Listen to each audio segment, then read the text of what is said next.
సూర్య స్థాన మార్పిడి వలన మనకు అపహేలి, పరిహేలి అనగా మధ్యాహ్న సమయంలో ఎక్కువ సమయం సూర్యుడు ఉండడం, రాత్రి సమయంలో సూర్యుడు తక్కువగా ఉండడం ఏర్పడతాయి. ఈ సూర్య మార్పిడి అనేది డిసెంబర్ 16న ధనుస్సు సంక్రమణం, ధనస్సులోకి రవి సంక్రమణం. ఈ రోజున మకరంలోకి రవి సంక్రమణం. ఎప్పుడైతే మకర రాశిలోకి సూర్యుడు సంక్రమిస్తాడో సింహరాశి వాళ్ళకి అద్భుతంగా కలిసి వస్తుంది.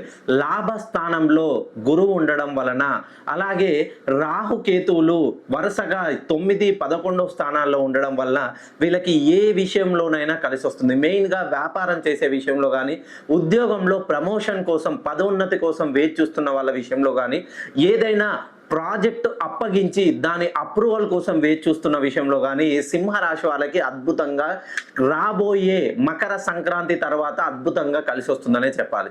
మీరు సింహరాశిలో జన్మించారా? మెయిన్గా పుబ్బా నక్షత్రంలో జన్మించిన వాళ్ళు కానీ, ఉత్తర నక్షత్రాల్లో జన్మించిన వాళ్ళకి కానీ ఖచ్చితంగా మీ పేరులో 7 కానీ 9 స్థానాల్లో AIEOU ఈ లెటర్స్ ఉన్న 1 లేదా 3 స్థానాల్లో AIEOU ఈ లెటర్స్ ఉన్న ఒక్కసారి వాటి స్థాన చలనాన్ని చూడండి. ఖచ్చితంగా సూర్యుడు మనకి ఇంటి ముందుంటేనే తూర్పు సైడ్ అవుతుంది. ఎప్పుడైతే సూర్యుడు తిరుక్కుంటూ వెళ్తే పడమర సైడ్కి వచ్చాడనుకో మన జీవితం అంధకారంలోకి పోతుంది. ఒక్కసారి మీరు సింహరాశిలో జన్మిస్తే నేను చెప్పినటువంటి AEIOUలు మీ పేర్లలో 1, 3, 5, 7, 9 ఈ స్థానాల్లో ఉంటే నన్ను పర్సనల్గా కానీ డైరెక్ట్గా కానీ కలిసే ప్రయత్నం చేయండి. స్థాన మార్పిడి చేస్తేనే మీ జీవితంలో అద్భుతమైనటువంటి అఖండ ప్రయోజనాలు మీరు చూడబోతున్నారు.